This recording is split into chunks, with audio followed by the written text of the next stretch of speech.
स्थिति और आप देख रहे हैं महाभारत। कोविड और कोरोना की इस भयावह स्थिति में संकट को और बड़ा किया है उन सियासी यूटर्न्स ने जो हमें समय समय पर देखने को मिले।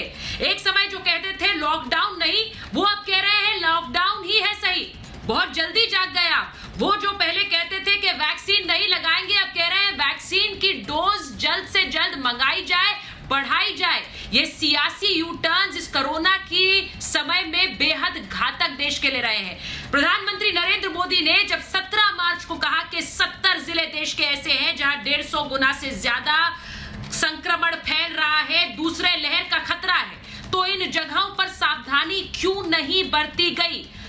ऐसे समय में राज्यों का यह कहना कि केंद्र काम नहीं कर रहा और केंद्र की लाचारी के चलते कोरोना बढ़ रहा है, क्या सही है? और ऐसे समय में केंद्र का यह कहना कि सिर्फ हेल्थ एक स्टेट सब्जेक्ट है, क्या यह काफी है? इसी पर आज की महाभारत कर रही हूं। पहले यह रिपोर्ट देखिए।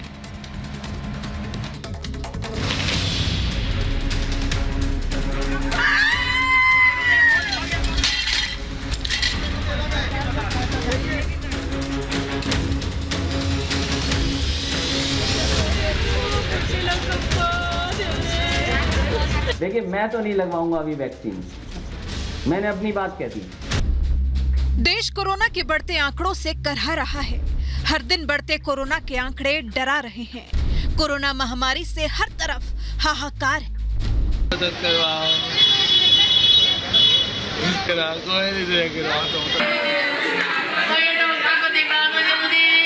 लेकिन उनके हस्बैंड ने उनको अपना सप्लाई दिया, बट आज नहीं बचा पाए। कोरोना संकट के समय जहां देश को एकजुट होकर लड़ने की जरूरत है, वहीं विपक्ष हर बार की तरह इस बार भी महामारी में सियासत कर रहा है। कोरोना संकट पर सियासत भारी।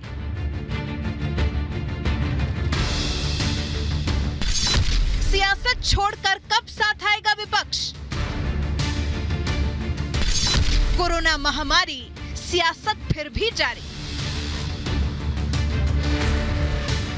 इस वक्त पूरा देश एक भयंकर त्रासदी के दौर से गुजर रहा है। पूरे देश में ऑक्सीजन के लिए हाहाकार मचा है। अस्पतालों में ऑक्सीजन की भारी कमी है। लोग तड़प रहे हैं। पूरा सिस्टम चरमरा गया है। लेकिन विपक्ष राजनीति पर अड़ा हुआ है। पहले लॉकडाउन पर सवाल उठाने वाले अब कोरोना में सरकार की विफलता बताते हुए लॉकडाउन की मांग कर रहे हैं। देखिए, पूरा देश कठिनाई में है। लोग भूखे हैं, प्यासे हैं, सड़कों पे चल रहे हैं। हम लॉकडाउन नहीं लगाना चाहते।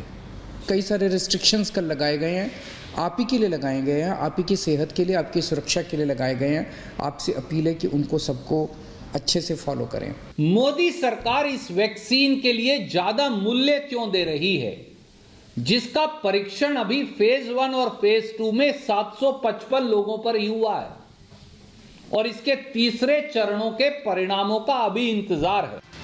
पहले लॉकडाउन पर सियासत करने वाले राहुल गांधी अब पूरे देश में पूर्ण लॉकडाउन लगाने की मांग कर रहे हैं।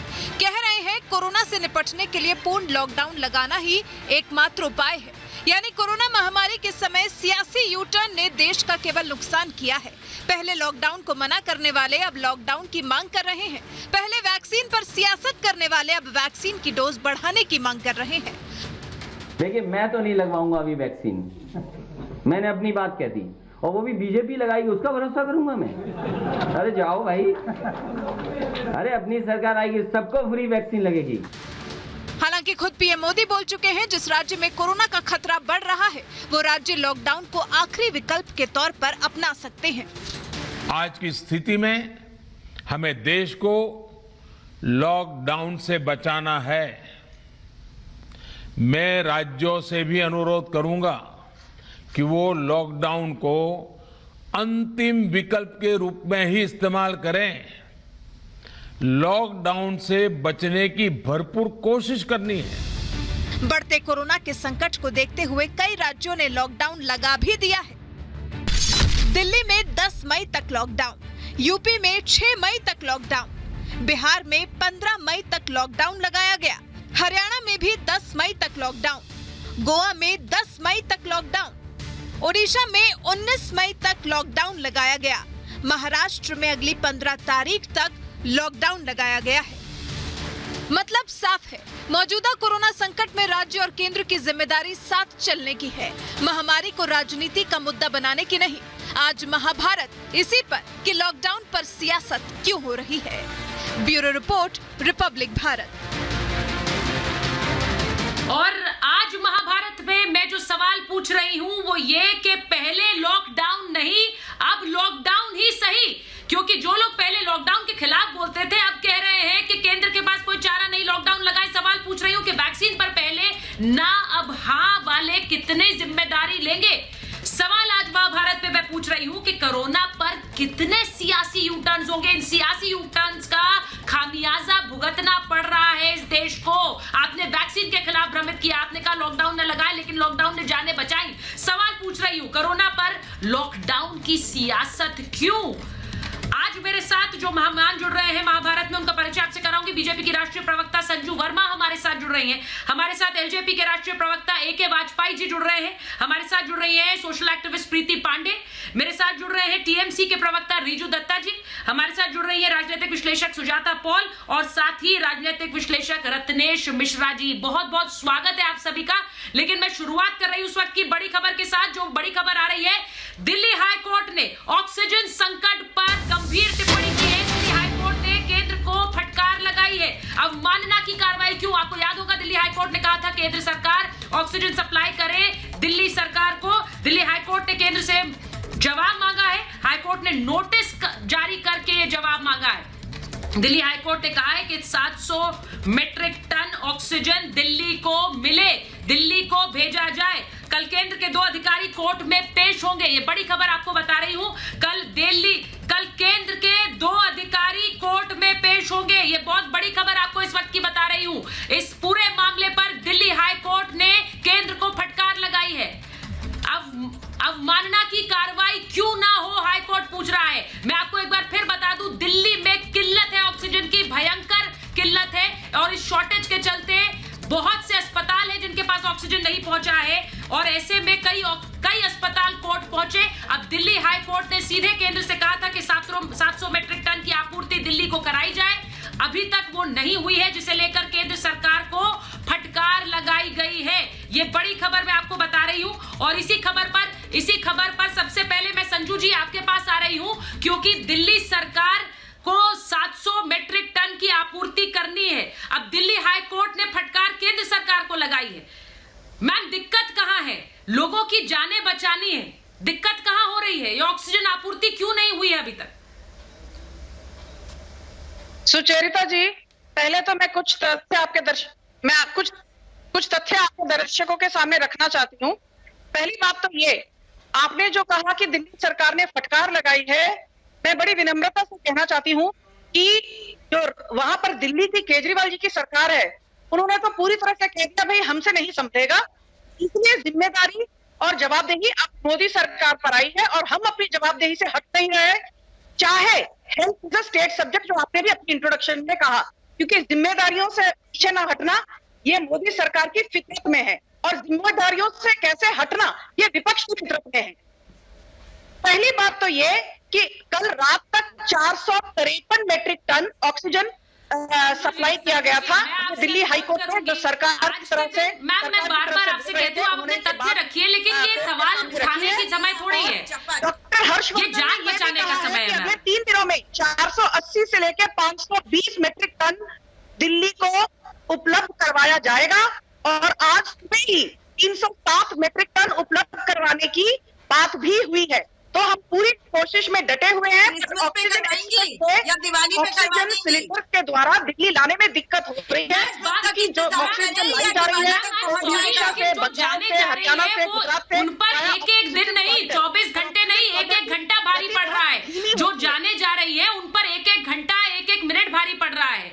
तो कुछ दिन में प्रयास होना, ये मुझे नहीं लगता है। संजू जी, आपको नहीं लगता जिसका परिवार का व्यक्ति वेंटिलेटर पर है, ऑक्सीजन पर है, जो सांसें गिन रहा है, उसको आप कहें कि कुछ समय में पहुंच रही है, कुछ दिन में पहुंच जाएगी, ये सुनकर उसे कैसा लगेगा? जरा खुद सोच कर देखिए आप संजू जी। मैं तो सिर्फ ये कह रही हूं कि दिल्ली हाई कोर्ट की बात तो अब केंद्र को माननी होगी, लेकिन ये समय आरोप लगाने का तो नहीं है मैम, बस ये बताने का है जल्द हम पहुंचा रहे हैं, अभी पहुंचा रहे हैं। ये इतनी आपूर्ति, इतने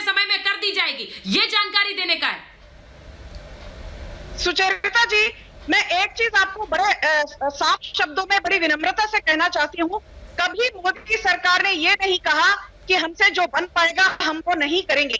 आपकी बात सही है कि एक एक मिनट कीमती है, पर आप शायद भूल गई हैं कि पिछले हफ्ते दिल्ली हाईकोर्ट की प्रतिभा सिंह से पहले जस्टिस विपिन सांघी और रेखा पल्ली ने ये बात क्लियर करी थी कि केंद्र सरकार तो अपना दायित्व निभा रही है, पर केजरीवाल की सरकार ने ना तो आईसीयू बेड का आयोजन किया, ना तो ऑक्सीजन बेड का आयोजन किया, ना तो अस्पताल बनवाए, तो बड़े छूट दिए विज्ञापनों पर। तो ये कहिए कि केंद्र सरकार की तरफ से कोई कमी है? सुजाता जी मैं आपके पास आऊंगी, एक मिनट रुकिए मैम। पत्रकार केजरीवाल सरकार और राज्य सरकारों को भी कटघरा में खड़ा करें, सिर्फ केंद्र सरकार बिल्कुल संजू जी क्योंकि मेरा संजू जी मुझे लगता है कि बतौर एक पत्रकार या बतौर एक राजनेता हमारे वो रोल्स आज सेकेंडरी हो गए हैं मैम। बतौर एक इंसान हम दूसरे इंसान का दर्द महसूस कर रहे हैं, वही आज का रोल है हमारा। मैं एक पत्रकार हूं, आप एक राजनेता हैं, ये रोल अब सेकेंडरी हो गए। रिजू जी मैं एक बार आपके पास, सुजाता जी मैं आ रही हूं, लेकिन एक बार मैं रिजू जी के पास पहले चली जाऊं। रिजू जी मुझे ये बता दीजिए, मुझे ये बताइए कि ये कहना ये 17 मार्च को प्रधानमंत्री ने कहा कि 70 जिले ऐसे हैं जहां पर 150 गुना संक्रमण का खतरा है और यहां पर दूसरे वेव का खतरा मंडरा रहा है। राज्य सरकारें बहुत गंभीरता से इस बात को लें, तब क्या कर रही थी राज्य सरकारें? देखिए सुचरिता उसमें कई जिले बंगाल के भी थे सर। सुचरिता जी आपने मुझे आंकड़े दिए, मैं आपको कुछ आंकड़े दे देता हूँ। 10 मार्च को पश्चिम बंगाल में 5000 एक्टिव केसेस थे। 28 अप्रैल को पश्चिम बंगाल में एक्टिव केसेस 55,000 है। जब हमारी सरकार ने 24 फरवरी को पीएमओ को, प्राइम मिनिस्टर्स ऑफिस को चिट्ठी लिखा था कि हमारे बंगाल में इलेक्शन होने वाले हैं, आप हमें बता दीजिए कहां से वैक्सीन खरीदना, हम अपने पैसे से खरीदेंगे, वो तब तो उन्होंने मुकर दिया था। अभी ऑक्सीजन पे बात हो रहा है। आप एक चीज देखिए सुचरिता जी, रोज कोर्ट को क्यों हस्तक्षेप करना पड़ रहा है केंद्रीय सरकार के ऊपर?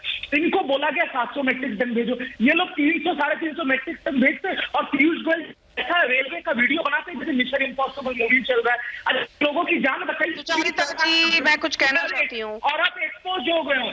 आपको मैं और एक चीज दर्शा देता हूँ, बिल्कुल आऊंगी संजू जी, आऊंगी आपके पास। मैं बता दूं आपको, प्रधानमंत्री जी 17 अप्रैल को पश्चिम बंगाल में उनकी रैली में कहा था, जब कोरोना महामारी फैल गया था, कि हमने इतना भीड़ कहीं पे नहीं देखा। हमने 1 बार नहीं 3 बार नहीं, इलेक्शन कमीशन को हमारे एमपी जाके सब सांसद जाके चिट्ठी लिखा कि बाकी जो रिजू जी मुझे एक बात बताइए, कुछ नहीं होता। रिजू जी मुझे एक बात बताइए, आपने अभी खुद कहा कि हमने केंद्र से आग्रह किया कि अपने पैसे से हम वैक्सीन खरीद लेंगे। बहुत अच्छा किया सर, और मैं चाहती हूँ कि इस वक्त यही राजनीति नहीं होनी चाहिए कि केंद्र खरीदे या राज्य खरीदे, लेकिन जब सरकार आपकी फिर से बन गई तो अब आप मुफ्त वैक्सीन मांग रहे हैं। अभी भी आप उसी बात पर कायम क्यों नहीं है कि हम जाएंगे वैक्सीन खरीदेंगे? मेरे लिए प्रायोरिटी वैक्सीन है, मेरे लिए ये प्रायोरिटी नहीं है कि कौन खरीद रहा है। अभी आप उस बात पर कायम क्यों नहीं है? मैं सुचरिता जी एक प्रवक्ता के तौर पे ये बात कहना चाहता हूं कि मुझे एक चीज से बहुत नाराजगी है कि जो वैक्सीन हमारे भारतवर्ष में बन रहा है वहां कुछ लोगों को 300, central government 150, state 300, private hospital 600 से 1200, जब यहाँ में बने हुए वैक्सीन बाहर देश में जा रहे हैं तो यहाँ से सस्ते बिक रहे हैं। तो केंद्रीय सरकार क्या कर रही है? अगर उनसे नहीं हो पा रहा तो एक दाम कर दीजिए, हम लोग खरीद लेंगे। और पहले तो देश में बना हुआ वैक्सीन देश में सस्ती बिकनी चाहिए। बाहर देश, बांग्लादेश में हमारे देश की वैक्सीन सस्ती बिक रही है और हमें ज्यादा दाम पे खरीद कर अपने लोगों को देना है। ऑक्सीजन नहीं है। आपको मैं और एक आंकड़ा बता देता हूँ, पश्चिम बंगाल में आज की डेट में 84,000 कोविड बेड्स हैं।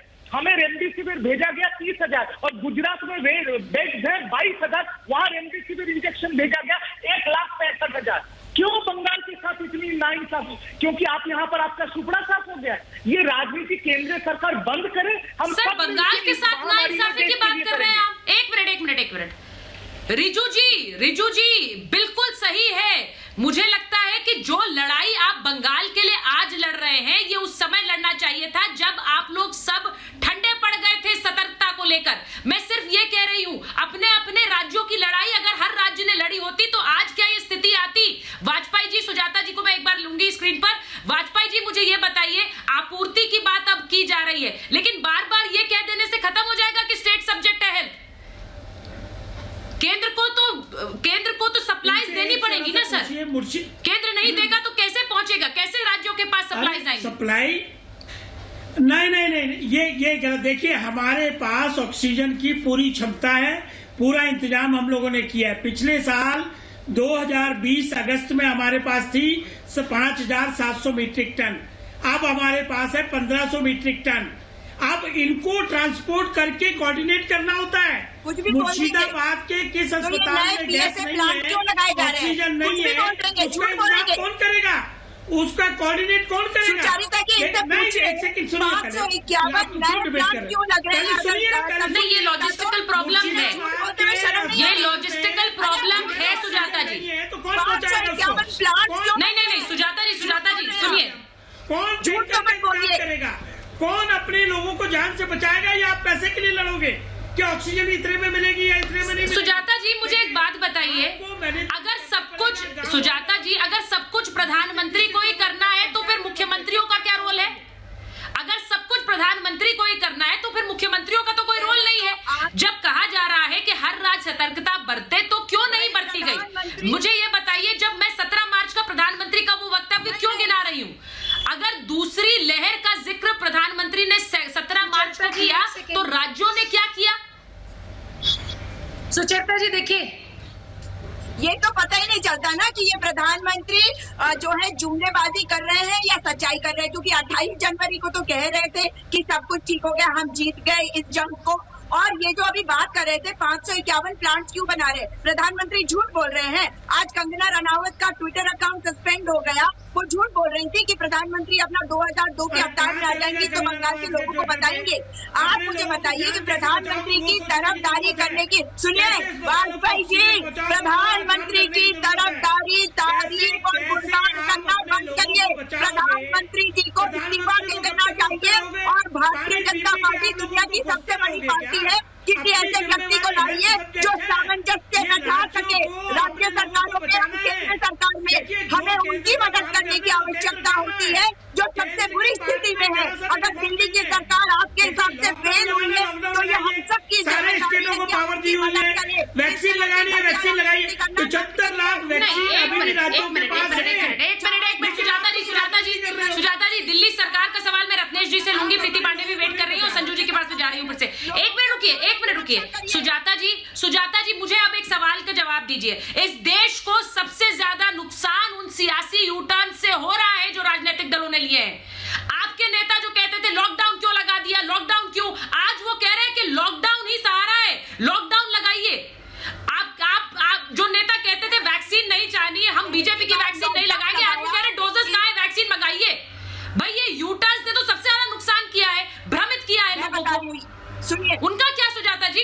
रत्नेश जी बताइए, रत्नेश जी बताइए। पूरे देश के नेता है, मैं बता रही हूँ आपको, मैं बता रही हूँ। सुचरिता जी बोलने तो दीजिए, पहले बोलने दीजिए, मैं जवाब देता हूँ। किस प्रकार से इन्होंने लॉकडाउन लगा। जी सुजाता जी जल्दी से कंप्लीट करिए, फिर रत्नेश जी के पास जाऊंगी। सुजाता जी वो अपनी सियासत में है, राज्य सरकारें जितनी है वो सब अपनी सियासत में है, इनको हर चीज नहीं लगा रहे। प्रीति जी आ रही हूँ आपके पास। अभी थोड़ी देर पहले बंगाल से जो दादा आए थे, सो कॉल्ड दादा, वो अभी आप गुणगान करते रहिए, प्रीति जी गुणगान। अरे मेरी बात सुनिए, सुजाता ठीक है, सब एक साथ मत बोलिए। के ट्विटर से डरिए मत, ट्विटर उठा के देखिए, आप लोगों की करतूत जो है वो पूरा देश देख रहा है। जितनी हरकत आप लोग हिंसा फैलाने में लगे हुए थे बंगाल में और पूरे देश में, केंद्र को बदनाम करने में, अगर आप लोग अपनी अपनी पार्टियों का खजाना खोल देते, कांग्रेस पार्टी से कहिए कि अपना खजाना खोल दे, 70 सालों में जो देश को लूटा है ना उसका खजाना खोल दे और प्रधानमंत्री के साथ खड़े हो जाए। और आप लोग सारे लोग जो बंगाल में रक्त चरित्र कर रहे हैं ना, सब लोग देख रहे हैं। और मैं तो स्पेशली आज यहाँ पे आप लोगों को जवाब देने के लिए आई हूँ। विपक्ष भी कंस्ट्रक्टिव हो सकता है, विपक्ष की सिर्फ ये जिम्मेदारी नहीं है कि प्रधानमंत्री के रोज कपड़े फाड़े, विपक्ष की ये जिम्मेदारी है। सुनिए एक मिनट, आप तो खुद देश का गैस पड़े। सुजाता जी आप लोग देश मैं एक एक करके प्रीति जी सुजाता जी, प्रीति जी मैं चाहती हूँ आप लोग एक एक करके बोले। एक बार प्रीति जी, बंद करिए। प्रीति जी जो प्रीति जी बार राज्यों के लिए इस वक्त अगर समस्या है तो वो किसकी तरफ देखेंगे? वो केंद्र की तरफ नहीं देखेंगे तो किसकी तरफ देखेंगे? मुझे ये बताइए। बच्चे पिता की तरफ नहीं देखेंगे तो कहाँ देखेंगे? रिसोर्सेज, एक आपके पास रिसोर्स रिसोर्सेज नहीं है उसके लिए केंद्र सरकार से रिसोर्सेज मांगना और उनसे ये कहना कि हमारे यहाँ ये कमियां हैं, आपको ये पूर्ति करनी पड़ेगी।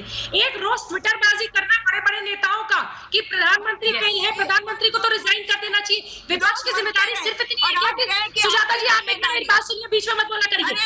विपक्ष की जिम्मेदारी सिर्फ इतनी है कि सत्ता वापसी के लिए ड्रामा सारा नाटक करना है। सुजाता जी, राज्यों की कोई जिम्मेदारी नहीं है। अरे राज्य में जो कमियां हैं आप केंद्र सरकार उसके लिए नहीं कर रहे। आप केंद्र में आपसे सत्ता में वापसी आने के लिए बात करते हैं। पूरा देश एकजुट होकर महामारी से नहीं लड़ रहा है। अभी तक तो हम कोरोना से लड़ रहे थे, अब बंगाल की हिंसा से भी लड़ रहे हैं। सुजाता पॉल जी और ये जो बंगाल से यहाँ दादा आए, ये लोग जो बैठ के यहाँ बकवास करते हैं, झूठ बोलते हैं, इनका किसी का भी ट्विटर उठा के आप देख लेंगे तो 2 दिन में जो हिंसा हो रही है आप उसके बारे में नहीं बोलेंगे, उसके बारे में बात नहीं करेंगे। चुनाव खत्म बोलने से आपकी बात सही नहीं हो जाएगी। बंगाल में चुनाव, इसके बारे में तो बात करते हैं। अरे क्यों चुनाव कर रहे हो राज्य सरकार? जो बात प्रीति पांडे कह रही है रत्नेश जी, आप लोग आपका सारा फोकस इस बात पर क्यों है कि आप केंद्र को कोस लें, आप प्रधानमंत्री को कोस लें? आपका फोकस इस बात पर क्यों नहीं है कि सेवाएं ढंग से लोगों तक पहुंच जाएं? सबसे बड़ी बात लॉजिस्टिकल प्रॉब्लम्स, ऑपरेशनल प्रॉब्लम्स, क्या इनका ध्यान भी अब केंद्र सरकार रखेगी? ऑक्सीजन कैसे पहुंचाना है अस्पतालों तक, ये किसका ध्यान कौन रखेगा? सुचरिता जी, मैं जवाब दे रहा हूँ। सुचरिता जी, सबसे बड़ा मुद्दा है कि अगर यहाँ पर ये कहता है प्रवक्ता बैठकर कि हम केंद्र से सवाल पूछ रहे हैं, केंद्र से मांग रहे हैं, तो क्यों ना मांगे? अरे सरकार में चुने गए हैं, प्रधानमंत्री इसी बात के लिए चुना जाता है कि वो जनता का हित करे। हम प्रधानमंत्री से एक बार नहीं 1000 बार जाके सवाल पूछेंगे। एक मिनट सर, प्रधानमंत्री चुना जाता है तो प्रधानमंत्री सारा काम कर ले, तो मुख्यमंत्रियों की जरूरत नहीं है। Ratnesh ji, there we do not need the chief ministers in this country.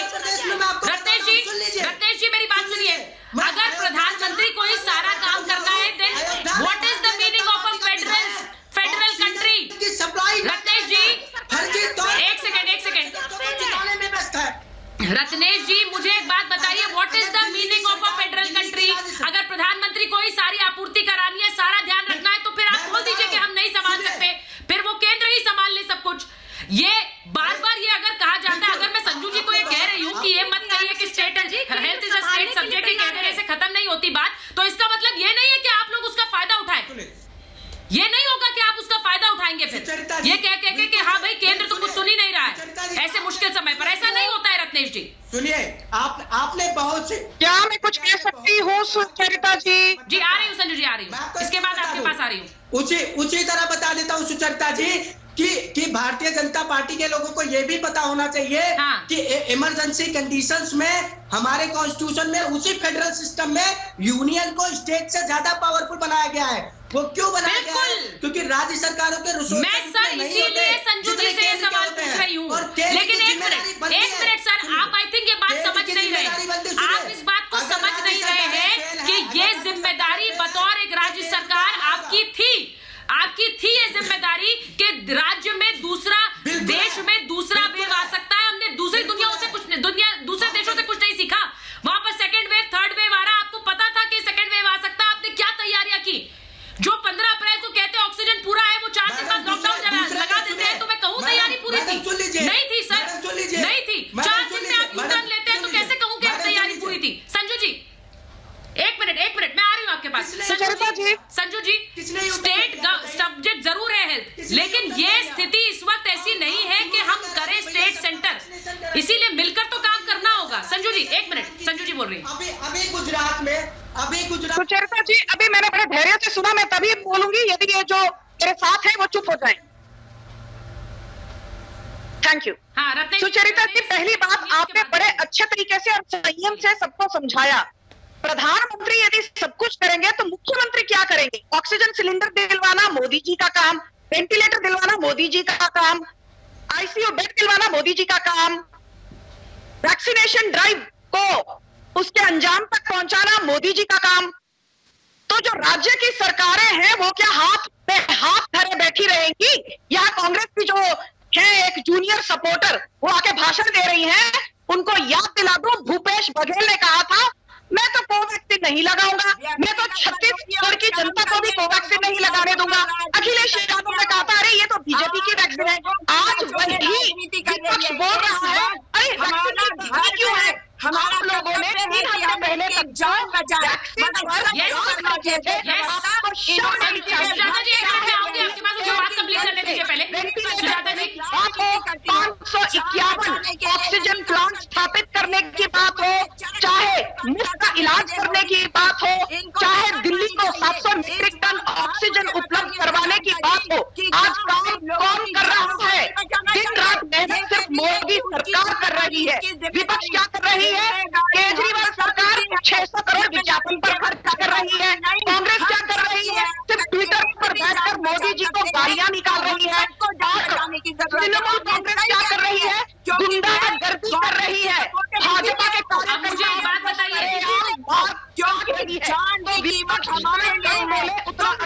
Sujata जी, अब मैं संजू जी के सवाल पर सुजाता जी मेरा सवाल सुनिए। सुजाता जी वो लॉलेसनेस मत क्रिएट करिए। यहाँ पर मैं एक एक करके सवाल पूछती हूँ और मैं चाहती हूँ आप लोग भी उस बात को रिस्पेक्ट करें। सुजाता जी, मेरा सवाल बहुत स्पष्ट और सीधा, भूपेश बघेल का जिक्र किया संजू वर्मा ने, वो कहते हैं वैक्सीन नहीं लगाएंगे, और आज आपके नेता कहते हैं कि भाई लॉकडाउन ही तरीका है। आज कह रहे हैं कि वैक्सीनेशन ड्राइव में पूरी क्यों नहीं है वैक्सीन? आपके नेता, और सिर्फ नेता नहीं, राज्य के मुख्यमंत्री अगर भ्रम फैला रहे थे तो आज ये सेकेंड वेव उनकी वजह से है। मैं क्यों नहीं कहूं कि उन्होंने मुख्यमंत्री होते हुए इस तरह की स्थिति पैदा की देश में कि वैक्सीन नहीं लगानी चाहिए। सेकंड वेव की जानकारी राज्य सरकारों को दी गई थी पिछले बावजूद राज्य सरकारों ने कोई भी कदम नहीं उठाया। सुजाता जी, महाराष्ट्र में 70,000 से ज्यादा लोगों की मौत हो गई है और यहाँ पर ये जो सुजाता 10 मई तक यहाँ पे वैक्सीनेशन नहीं हो रहा है। 18 से 40 साल के लोगों का क्यों नहीं होगा? डबल इंजन और मैं इस वक्त की बड़ी खबर दर्शकों को बता रही हूँ। एक मिनट देखिए किस तरह से ये दुखद खबर इसलिए है क्योंकि ऐसे समय में जब ऑक्सीजन की कमी है देश में, अलग अलग राज्य ऑक्सीजन की कमी की बात कर रहे हैं, उसमें बड़ी खबर ये आ रही कि दिल्ली के बवाना में ऑक्सीजन प्लांट में सिलेंडर ब्लास्ट हुआ है। ये बड़ी खबर आपको बता रही हूं कि ऑक्सीजन प्लांट में सिलेंडर ब्लास्ट हुआ है, प्लांट में रीफिलिंग का काम रोका गया है। ये बड़ी खबर आ रही है इस वक्त की दिल्ली के बयाना से, जहां पर ऑक्सीजन प्लांट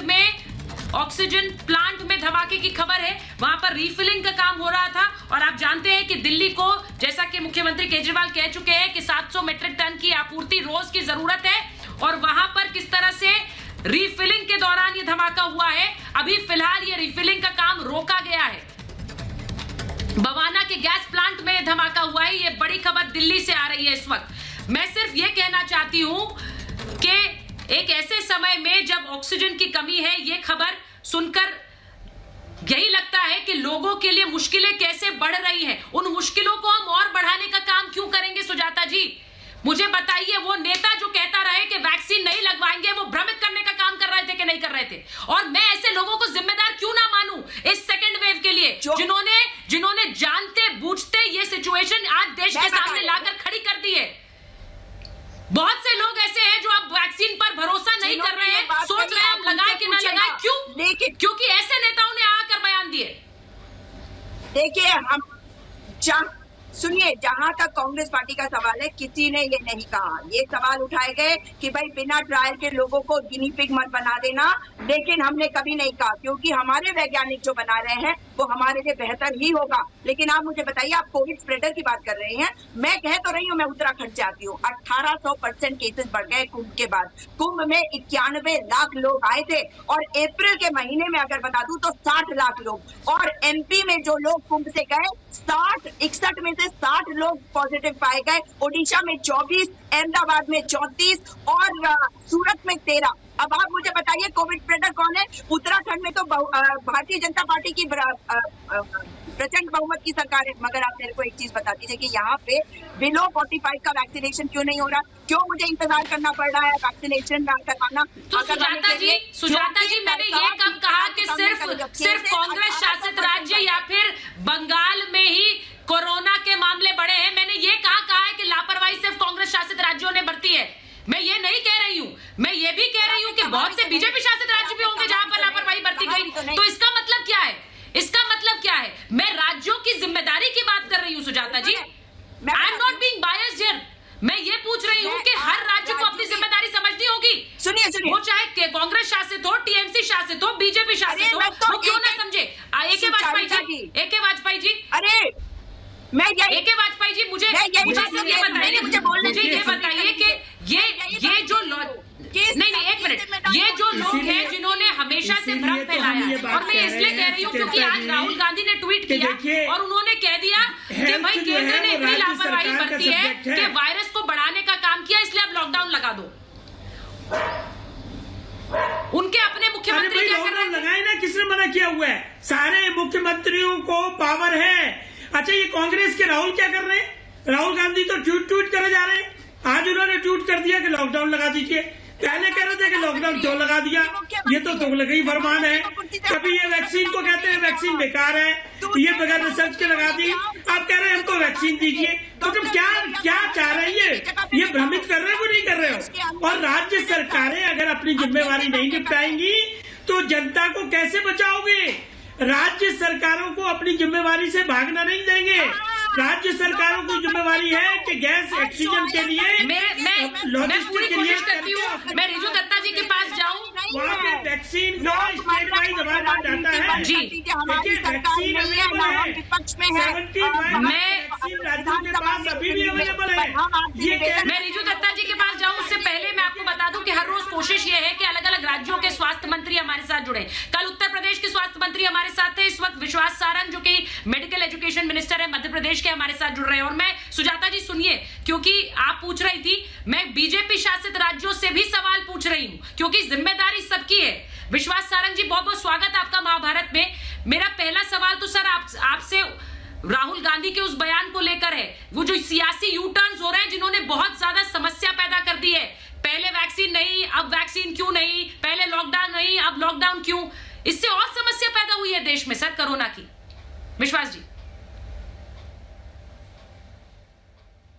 निश्चित रूप से देखिए, इस देश में इस महामारी में जो सबसे दुर्भाग्यपूर्ण पक्ष रहा वो यही रहा कि विपक्ष के नेता और खासकर कांग्रेस के नेताओं ने केवल इसी बात को देखा कि किस तरह हम सरकार की बदनामी कर सकते हैं। और इसमें एक बहुत महत्वपूर्ण बात और है कि जहां भारतीय जनता पार्टी की सरकार है वहां की व्यवस्थाओं का दोषी इन्होंने कहा कि वहां का भारतीय जनता पार्टी का मुख्यमंत्री है, और जहां कांग्रेस की सरकार है वहां व्यवस्थाओं का दोषी प्रधानमंत्री है। ये एक ही पक्ष के दो आयाम स्थापित करने का काम कांग्रेस के नेताओं ने किया। ये वही कांग्रेस और विपक्ष के नेता हैं जो कोरोना को लेकर कहते थे कोरोना कुछ है नहीं, जब कोरोना आ गया तो लॉकडाउन का विरोध किया, लॉकडाउन खोलकर आर्थिक स्थिति को, आर्थिक रेलगाड़ी को फिर से पटरी पर लाने का केंद्र सरकार ने काम किया तो उसका विरोध किया, वैक्सीन आई तो वैक्सीन का विरोध किया, उसका मखौल उड़ाया। और जो वैक्सीन के पहले और दूसरे चरण में हमने देखा कि टर्नअप उतना नहीं हुआ जो एक्सपेक्टेड था, उसका कोई कारण था तो वो वही विपक्ष के नेता थे जिन्होंने वैक्सीन पर प्रश्न चिन्ह लगाया। मोदी की वैक्सीन, भाजपा की वैक्सीन, वैक्सीन से लोग मर जाएंगे, वैक्सीन का ये दुष्प्रभाव है। और उसी का कारण था कि आज हम देख रहे हैं कि ये सेकेंड वेव आई। ये स्टडी कहती है, ये रिसर्च कहती है कि जिन्होंने वैक्सीन लगाया उसको इस सेकेंड वेव में बहुत ज्यादा बीमारी ने पकड़ा नहीं, यदि पकड़ा तो उसकी इंटेंसिटी बहुत ज्यादा नहीं थी। तो सही मायने में इस देश में यदि कोरोना संकट को मोदी जी ने बहुत अच्छे से निपटाने का काम किया और उसकी लड़ाई बहुत ही सार्थक तरीके से लड़ी, तो उतनी ही निरर्थक और बेईमानी से इस पूरे कोरोना काल में विपक्ष की भूमिका रही जो बहुत ही निंदनीय है। मैं नहीं कह सकती कि किस तरह से जीत ली है क्योंकि जो स्थिति है वो भयावह है और इसीलिए भयावह स्थिति है और इसीलिए लड़ाई अभी बहुत लंबी है, ये तो मुझे कहना पड़ेगा। मध्य प्रदेश को लेकर हमारे बहुत से लोगों ने हमें जानकारी दी है कि आरटीपीसीआर टेस्ट नहीं हो रहे हैं, बहुत दिक्कतें हैं। सर उनको भी तो बताइए क्योंकि राज्य में जो दिक्कतें हैं वो तो आप ही एड्रेस करेंगे। नहीं, देखिए हम लगभग 52 से 55 हजार टेस्ट रोज के कर रहे हैं जिसमें आरटीपीसीआर भी है और रैपिड एंटीजन टेस्ट भी है। तो मध्य प्रदेश में हमने लगातार इसमें इजाफा किया है और ये हमने सुनिश्चित किया है कि हमारी जांच की रिपोर्ट 24 घंटे से 36 घंटे के बीच में जरूर आए। तो हम तो इसका पूरा प्रयास कर रहे हैं, पर यदि इसमें कहीं कोई कमी होगी या कहीं पर्टिकुलर जगह की कोई शिकायत होगी तो उसका निराकरण किया जाएगा। पर हम रोज लगभग 50 से 55 हजार तक टेस्ट कर रहे हैं। जी विश्वास जी बहुत बहुत धन्यवाद हमसे बात करने के लिए। और मैं रिजू जी आपके पास आ रही हूं क्योंकि आपने सुना विश्वास सारंग मध्य प्रदेश का हाल बता रहे थे। जो दिक्कतें राज्य की हैं उनके लिए राज्य को जिम्मेदारी लेनी होगी, विश्वास सारंग को जिम्मेदारी लेनी होगी, शिवराज सिंह चौहान जिम्मेदारी लेंगे। वैसे ही पश्चिम बंगाल के लिए आपकी नेत्री की जिम्मेदारी है या फिर सब कुछ आप केंद्र पर डाल देंगे, सब कुछ प्रधानमंत्री देंगे? नहीं, बिल्कुल नहीं सुचरिता जी। बंगाल के जो निवासी है उसके प्राथमिक जिम्मेदारी हमारे सरकार की है, जो सरकार है यहाँ पर स्टेट की सरकार। और ये मैं हमेशा मानता हूँ, इसीलिए आप देखिएगा बाकी स्टेट की तुलना में कोरोना का ये सच है कि एक्टिव केसेस बढ़ा है ये इलेक्शन के चलते, बट हमारे यहाँ पर वो दर्दनाक हालत नहीं हुआ है जहाँ पर जो जगह अरे थोड़ा तो ले, अरे मुख्यमंत्रियों के साथ मैडम थोड़ा सुन लीजिए ना, आपके साथ चाहिए ममता बनर्जी, संजू जी आपके साथ तो मैं मेरा संजू जी जवाब दीजिए, हम को बात कंप्लीट करने दीजिए। बुलवाइए, आज कोई सुनेगा नहीं टीएमसी वालों को। नहीं सुचेता जी, टीएमसी वाले आज बोले आज देश सुनेगा नहीं इनको। ये जो सुबह से ये जो 3 दिन से इन्होंने तांडव खेल रखा है ना, जो वहां पे महिलाओं के बलात्कार से लेकर सारी चीजें हो रही है, टीएमसी जिम्मेदार है उसके लिए। इसलिए टीएमसी वालों को आज मत बुलवाइए, आज आप कांग्रेस वालों को बुलवा लीजिए, बीजेपी वालों को बुलवा लीजिए। ये दादा जो बैठे हैं ना, इनका बोलने का मुंह नहीं है, इनको बुलवाइए मत। इनकी राज्य सरकार फेल है, हर चीज में फेल है, कोरोना में भी फेल है, और ये जो 3 दिन से वहां रथ चरित चल रहा है उसमें भी फेल है। जनता के मैं एक चीज कहना चाहती हूँ, हम लोग इतना फेल हो गए ना मैडम कि बंगाल की जनता ने 213 चपेट मार के दिल्ली वापस कर दिया बीजेपी को। इतना फेल है हम, कर दीजिए। बहुत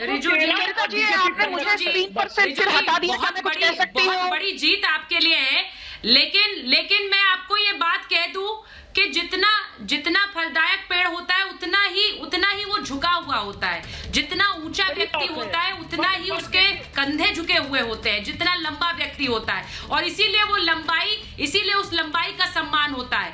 तो ये जो बात मैं इसी पर, महाभारत में मेरे पास समय नहीं है, लेकिन मैं इसी नोट पर ये खत्म करना चाहती हूँ महाभारत आज की, कि कम से कम अब लोगों की भावनाओं को आप ध्यान में रखेंगे, क्योंकि ऐसे समय में जब त्राहिमाम है इस कोरोना को लेकर, इस कोविड को लेकर, उस समय में स्वास्थ्य से बड़ा कुछ नहीं है, लोगों की जानों से बड़ा कुछ नहीं है। उन जानों को बचाइए, फिर वो कोरोना से हो या सियासी हत्याएं हो।